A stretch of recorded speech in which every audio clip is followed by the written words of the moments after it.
जय माता दी, राधे राधे। आप सभी को हरितालिका तीज की बहुत सारी बधाइयाँ। और आज हमने सास बहू ने हरितालिका तीज का व्रत किया है और ये हमारे शिव परिवार हैं जो कि उन्हें मैंने पंचामृत स्नान करवा के तैयार किए हैं। और ये हमारे भगवान जी हैं और अभी हम कथा कहेंगे। ये मेरी बहू है, आज फलाहारी पे तीज किया है तो ये नमक नहीं खाएंगी। क्या खाएंगी अब? फल फ्रूट्स। राधे राधे, जय माता दी। आज हमने सास बहू ने हरितालिका तीज व्रत कथा कर रहे हैं। आज हम दोनों ने व्रत किया है। मैं निर्जला की हूँ और मेरी बहू फलाहारी किया है। तो कहते हैं आप फर्स्ट बार जैसे करेंगे पूरी लाइफ आपको ऐसा ही करना पड़ेगा। तो हम इनको फलाहारी पे करवा रहे हैं और हम निर्जला करते हैं और करते आ रहे हैं और करते करेंगे। ठीक है, तो जय माता दी, हर हर महादेव। हर महादेव। तो अभी हम पूजा कर लिए हैं और अभी हम कथा कहेंगे। पूजा करने के बाद कथा सुने। सूत जी कहते हैं, मंदार की माला से जिन पार्वती जी का केश पास अलंकित हैं और मुंडों की माला से जिन शिव जी की जटा अलंकित हैं, जो पार्वती जी दिव्य वस्त्र धारण की हैं और जो शिव जी दिगंबर नंगे हैं, ऐसी पार्वती जी तथा श्री शिव जी को प्रणाम करती हूँ। रमणीक कैलाश पर्वत के शिखर पर बैठी हुई श्री पार्वती जी कहती हैं, हे महेश्वर, हमें कोई गुप्त व्रत या पूजन बताइए जो सब धर्मों से सरल हो, जिसमें परिश्रम भी कम करना पड़े लेकिन फल अधिक मिले। हे नाथ, यदि आप मुझ पर प्रसन्न हो तो यह विधान बताइए। हे प्रभु, किस तप, व्रत या दान से आदि मध्य और अंत रहित आप जैसे महाप्रभु हमको प्राप्त हुए हैं। शिव जी बोले, हे देवी सुनो, मैं तुमको एक व्रत जो मेरा सर्वस्व और छिपाने योग्य है लेकिन तुम्हारे प्रेम के वशीभूत होकर मैं तुम्हें बतलाता हूँ। शिव जी ने कहा, भारतवर्ष में जैसे नक्षत्रों में चंद्रमा, ग्रहों में सूर्य, वर्णों में ब्राह्मण, देवताओं में विष्णु भगवान, नदियों में गंगा, पुराणों में महाभारत, वेदों में समावेद और इंद्रियों में मन श्रेष्ठ है। सब पुराणों और वेदों को सर्वस्व जिस तरह कहा गया है, मैं तुम्हें एक प्राचीन व्रत बतलाता हूँ। एकाग्र मन से सुनो। जिस व्रत के प्रभाव से तुमने मेरा आधा आसन प्राप्त किया है वह मैं तुमको बतलाऊंगा क्योंकि तुम मेरी प्रेयसी हो। भाद्रपद मास में हस्त नक्षत्र से युक्त शुक्ल पक्ष की तृतीया तिथि को उसका अनुष्ठान मात्र करने से स्त्रियां सब पापों से मुक्त हो जाती हैं। हे देवी, तुमने आज से बहुत दिनों पहले हिमालय पर्वत पर इस व्रत को किया था। यह वृतांत मैं तुमसे कहूँगा। पार्वती जी ने पूछा, हे नाथ, मैंने क्यों यह व्रत किया था, यह सब आपके मुख से सुनना चाहती हूँ। उत्तर की ओर एक बड़ा रमणीक और पर्वतों से श्रेष्ठ हिमवान नामक पर्वत है। उसके आसपास तरह तरह की भूमियां हैं, तरह तरह के वृक्ष उस पर लगे हुए हैं। नाना प्रकार के पक्षी और अनेक प्रकार के पशु उस पर निवास करते हैं। वहां पहुंचकर गंधर्वों के साथ बहुत से देवता, सिद्ध, चारण, पक्षीगण सर्वदा प्रसन्न मन से विचरते हैं। वहां पहुंचकर गंधर्व गाते हैं, अप्सराएं नाचती हैं। उस पर्वत राज के कितने ही शिखर ऐसे हैं जिनमें स्फटिक, रत्न और वैद्य मणि आदि की खानें भरी हैं। यह पर्वत ऊंचा तो इतना अधिक है कि मित्र के घर की तरह समझकर आकाश का स्पर्श किए रहता है। उसके समस्त शिखर सदैव हिम से आच्छादित रहते हैं और गंगा जल की ध्वनि सदा सुनाई देती रहती है। हे पार्वती, तुमने बाल्यकाल में उसी पर्वत पर तपस्या की थी। 12 वर्षों तक तुम उल्टी टंग कर केवल धुआं पीकर रही। 64 वर्षों तक सूखे पत्ते खाकर रही। माघ मास में तुम तुम जल में बैठी रहती और बैसाख की दोपहरिया में पंचागिन तापती थी। श्रावण महीने में जल बरसता तो तुम भूखी प्यासी रहकर मैदान में बैठी रहती थी। तुम्हारे पिता इस तरह के कष्ट सहन को देखकर बड़े दुखी हुए। वे चिंता में पड़ गए कि मैं अपनी कन्या किसको दूं।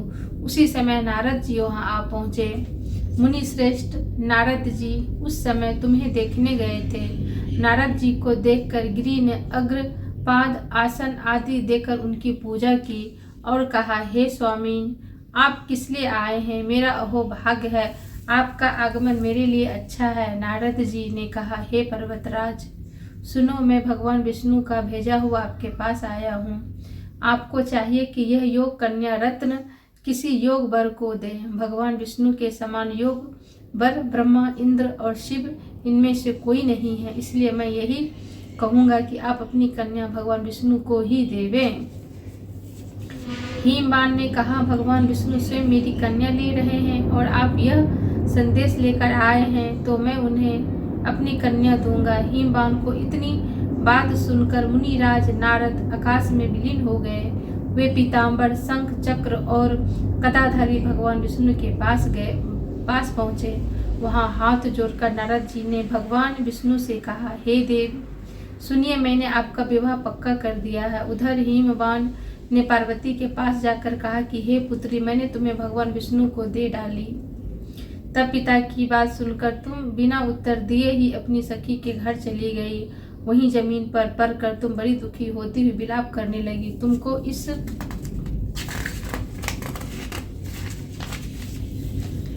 इस प्रकार विलाप करती हुई देखकर सखी बोली, तुम क्यों इतनी दुखी हो? इसका कारण बताओ। तुम्हारी जो इच्छा होगी मैं यथाशक्ति उसको पूरा करने की चेष्टा करूंगी, इसमें कोई संशय नहीं।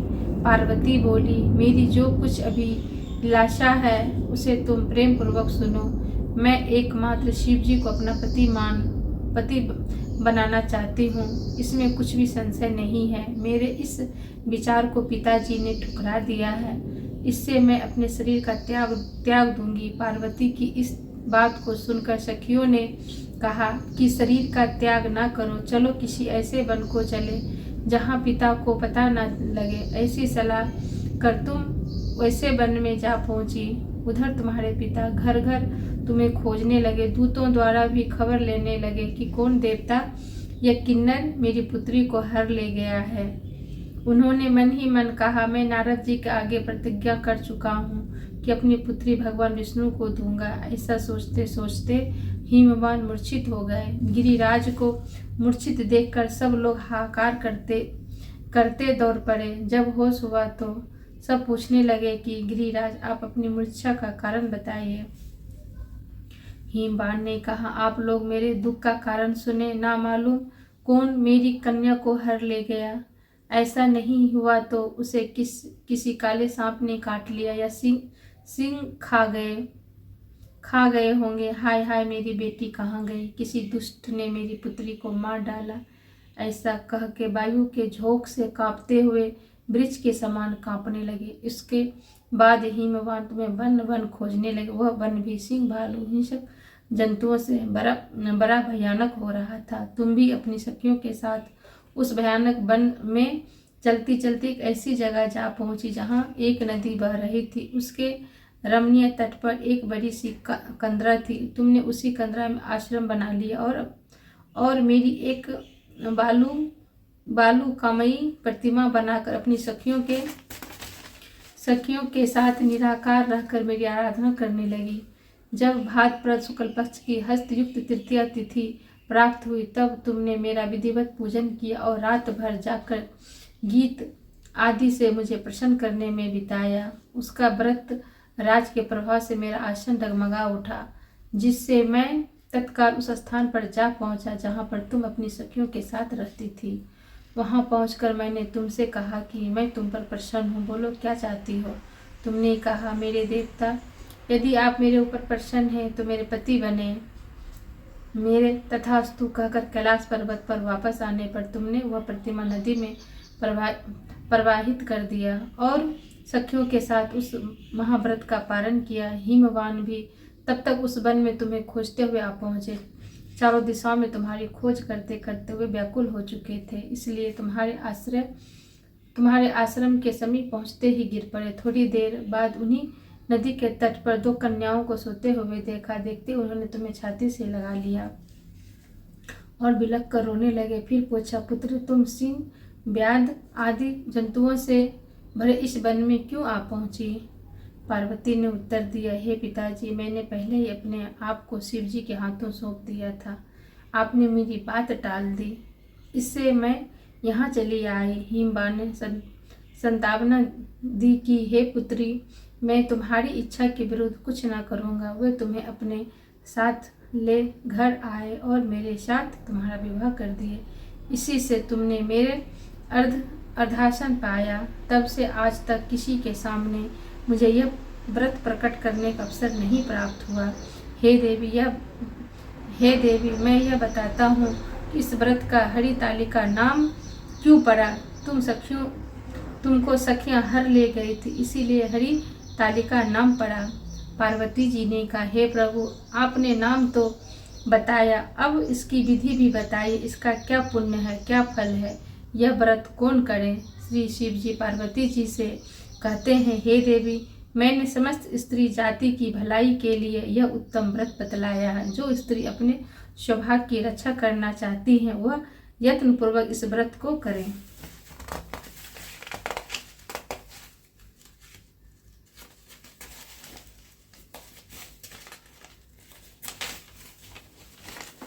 व्रत को करो। केले के खंभे आदि से सुशोभित एक सुंदर मंडप बना, उसमें रंग बिरंग के रेशमी कपड़ों से चंदोवा लगाकर चंदन आदि सुगंधित द्रव्यों से वह मंडप लिपवा। फिर शंख, भेरी, मृदंग आदि बाजे बजाते हुए बहुत से लोग एकत्रित होकर तरह तरह के मंगलाचार करते हुए उस मंडप में पार्वती तथा शिव जी की प्रतिमा स्थापित करें। उस रोज दिन भर उपवास कर बहुत सुगंधित फूल, सुगंध और मनोहर धूप, नाना प्रकार के नैवेद्य आदि एकत्र कर मेरी पूजा करें और रात भर जागरण करें। ऊपर जो वस्तुएं गिनाई गई है उनके अतिरिक्त नारियल, सुपारी, जींबारी, नींबू, लौंग, अनार, नारंगी आदि जो फल प्राप्त हो उन्हें इकट्ठा कर लें। उस ऋतु में जो फल तथा फूल मिल सके विशेष रूप से रखें।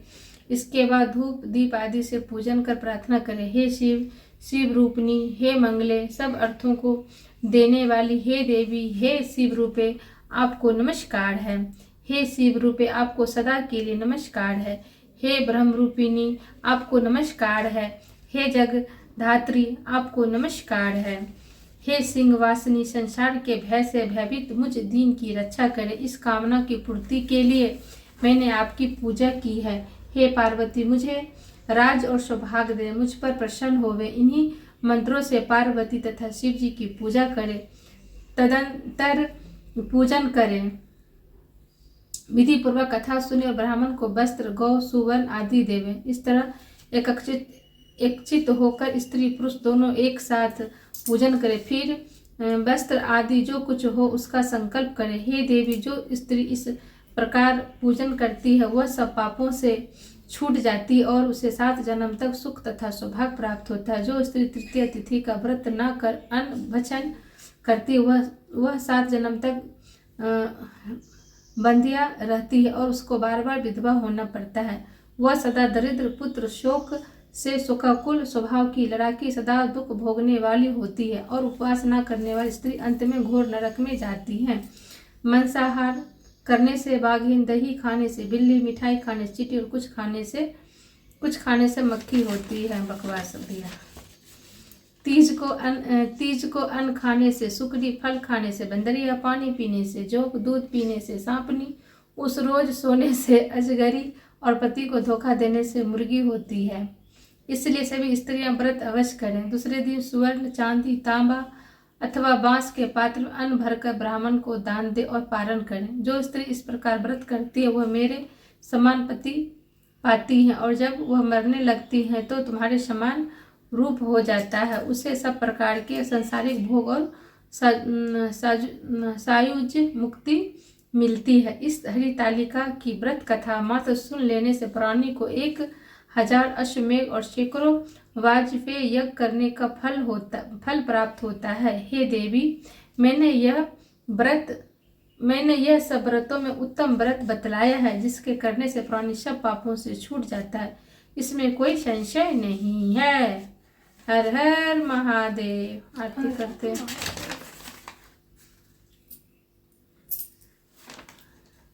भारती से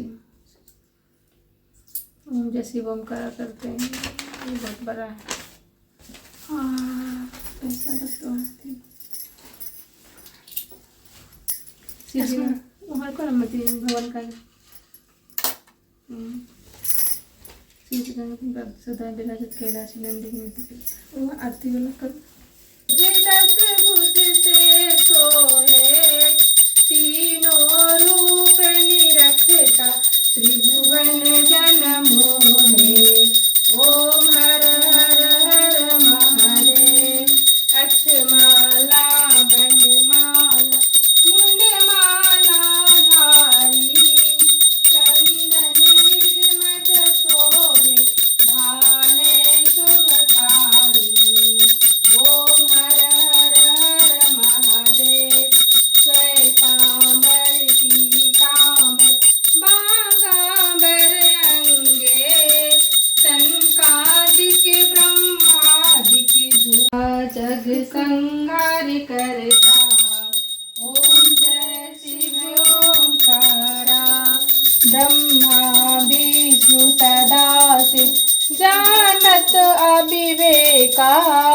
प्रणवाक्षर में शोभित ये तीनों एका। ओम हर हर हर महादेव। त्रिगुण स्वामी की आरती जो कोई नर गावे। स्वामी प्रेम सहित गावे।